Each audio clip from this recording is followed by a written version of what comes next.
Good morning, klasiklista. Solo ride tayo papuntang Timberland. Nabalita ko kasi na pwede nang uling pumasok sa Wall 2 and Wall 3. Nung huling akad ko kasi dito, parang before pa mag-pandemic, siguro mga 2017. Kaya nung nabalita ko bukas na, naisip ako bumalik uli dito. So nanggaling tayo ng Makati, dire-diretso lang hanggang sa Marikina. Tapos, dinaan ko pala yung C6 Bypass Road. Ang sakto, labas niyan sa may Campbell Road Extension na. Ngayon, nandito na tayo sa loob ng Timberland Heights. Ito na yung Wall 2. Sa may signage, yun yung kaninang Wall 1. Itong huling araw na to, ito na yung Wall 3. Naalala ko pa dati, pwede pang tumagos dyan sa may Sapinit Road.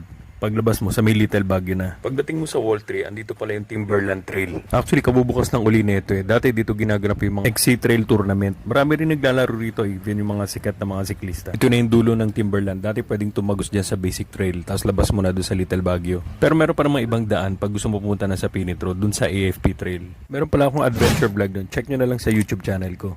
Comment ka lang kapag napunta mo na to or plano mo puntahan sa susunod na ride mo. Class